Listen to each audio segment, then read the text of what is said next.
Olá, meus amados e amadas, Will Paula Nutri na conexão aqui com vocês para falarmos sobre endometriose. Faz tempo que eu quero falar desse assunto com vocês, desde o ano passado, mas como é um assunto um tanto denso, né, e eu quero trazer aqui, eu gosto de trazer informações tanto para o público leigo quanto para os meus colegas profissionais de saúde, porque os estudos aqui são profundos, né, então eu demorei um pouco para elaborar sobre como falar desse assunto, então eventualmente eu vou estar até olhando para minha cola aqui porque o negócio é denso, tá? Eu também não quero falhar aqui com vocês. Então, vamos lá. Endometriose. O que é endometriose?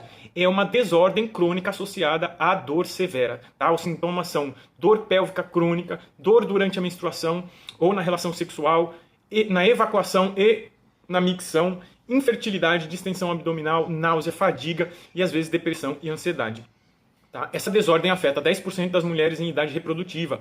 Muito importante durante a idade reprodutiva da mulher, durante a idade fértil, acompanhar os exames laboratoriais e avaliar os níveis de inflamação, tá? Porque vocês vão entender que a endometriose ela tem 3 pilares, né? Desordem do sistema imunológico, inflamação e predominância estrogênica, né? Desordem hormonal, tá? Então, olha só, 190 milhões de mulheres no mundo são afetadas, de 30% a 50% têm dor e infertilidade. No Brasil são 9 milhões de mulheres afetadas por essa desordem crônica que causa uma dor terrível. Tá? Então, como eu falei, as bases da endometriose elas são inflamatória, sistema imunológico e hormonal. Tá? Então, como surge o problema? Independente de onde, da origem da endometriose, se menstruação retrógrada, né, se metaplasia, se metástase vascular, né, com células se alongando em outras regiões via fluxo linfático, né, todas elas produzem inflamação, interleucina 6, TNF-alfa, né, e esses fatores inflamatórios vão estimular a produção do VEGF, colegas profissionais de saúde, fator de crescimento endotelial vascular, e NGF, vascularização e inervação, atraindo macrófagos que vão sintetizar nervos da dor nessa região. Então, assim, toda essa cascata inflamatória, né, e a produção desses fatores de crescimento endotelial, dessa vascularização, literalmente cria nervos que ali não existiam e promovem uma dor intensa. Então, assim, é uma coisa muito complexa, muito dolorida realmente, né? Além disso, há paralelamente produção de interleucina 1 beta, tá? Mediadora da inflamação, ou seja, essa inflamação ela fica retro se alimentando, é uma coisa maluca, né? Fibronectina e ICAM-1, que é uma imunoglobulina da família dos anticorpos e receptores das células T, tá? Aumentada pelo estímulo da interleucina 1. Né? Que aumenta a proliferação e adesão e vira um ciclo contínuo. Então, assim, o complicado da endometriose é isso. Enquanto não der um jeito de diminuir a inflamação, esse ciclo fica se alimentando.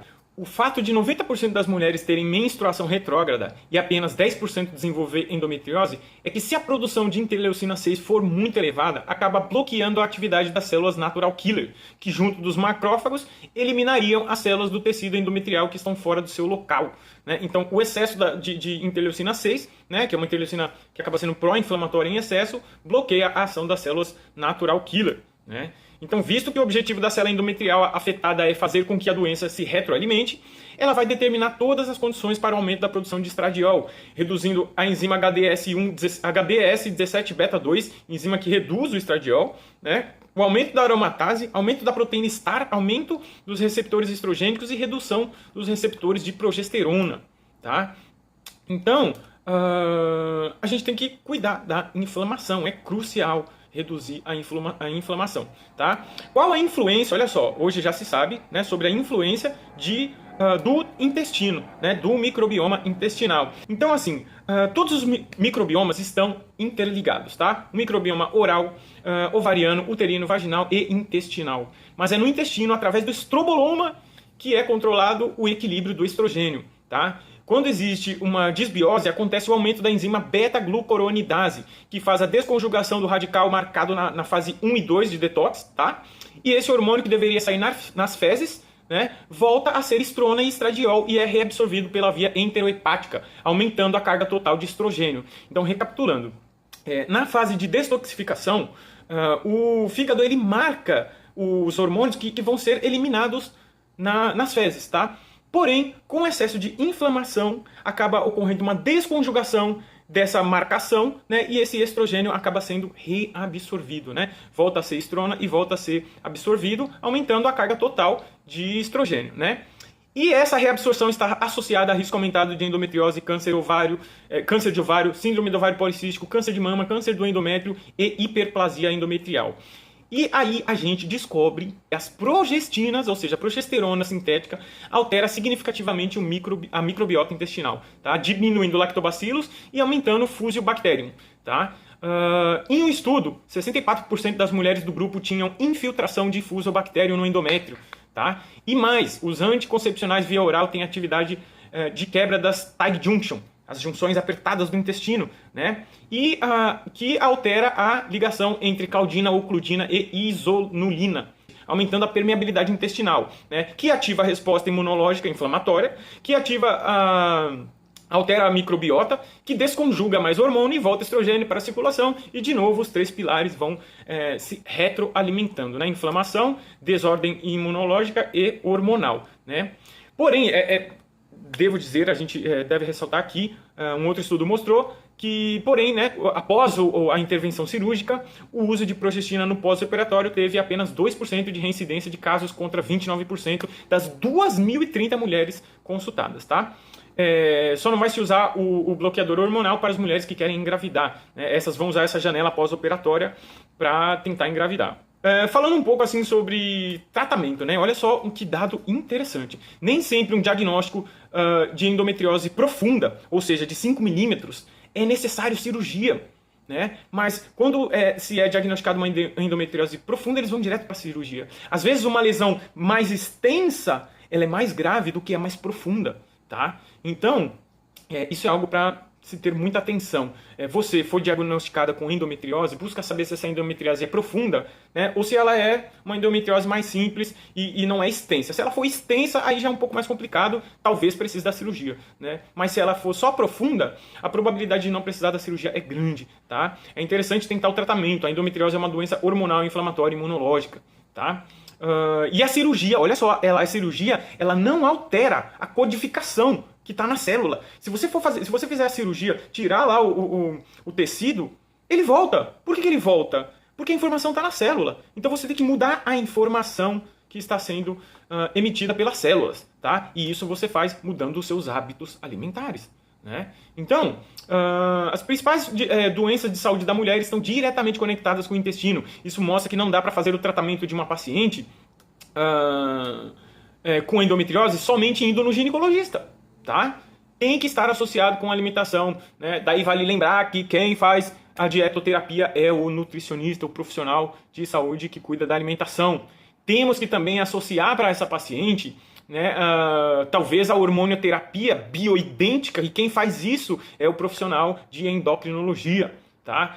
Podemos também associar o fisioterapeuta, né, com fisioterapia do assoalho pélvico.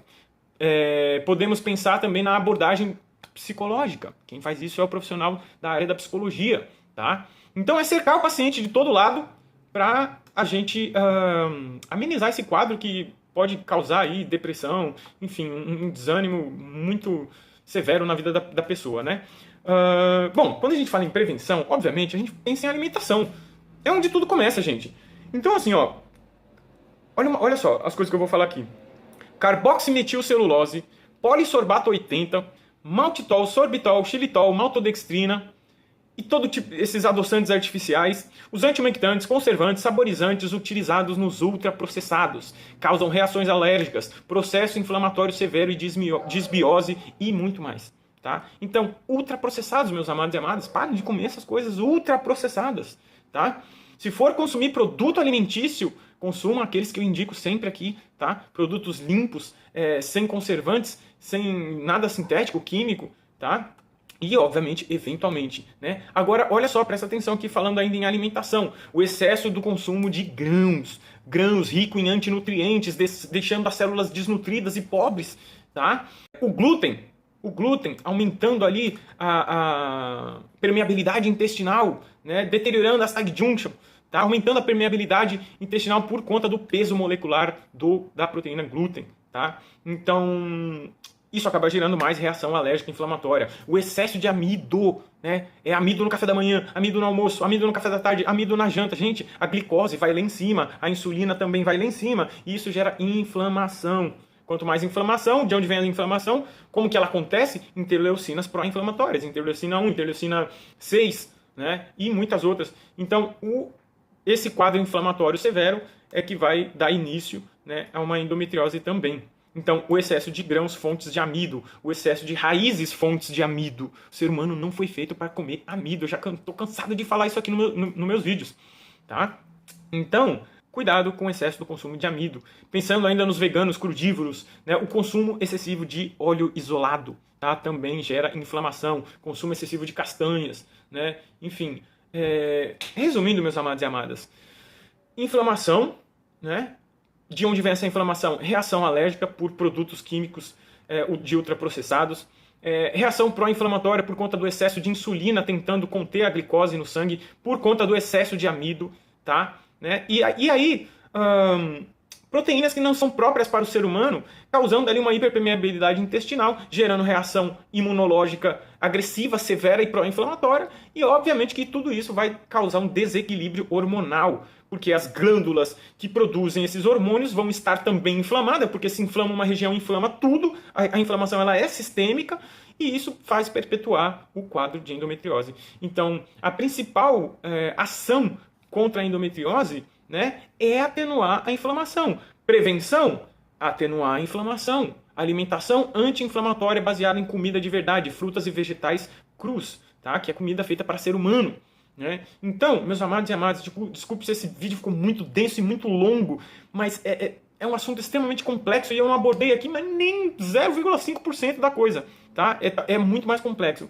Mas isso é o básico para vocês compreenderem, colegas profissionais, né? Façam suas buscas, suas pesquisas aí, depois eu trago aqui os estudos na descrição. Mas é isso, para vocês compreenderem um pouquinho de onde vem a endometriose. Ela parte da inflamação, né, causada por alimentos sintéticos não apropriados para ser humanos ou por disbiose, que já começa. A disbiose vem de onde? Vem desses alimentos também que alimentam, que nutrem bactérias patogênicas no nosso intestino, que também causa reação alérgica, que também causa hiperpermeabilidade, enfim. E sempre o final disso tudo é sempre inflamação. E a inflamação gera desordem hormonal e aí aquele ciclo se perpetua, ok? Gente, façam reeducação alimentar. Faça uma transição alimentar para uma dieta verdadeiramente saudável. Cada vez mais a medicina vem compreendendo, engatinhando, mas eles estão compreendendo que o alimento é o único remédio, é a única cura. Ok, meus amados?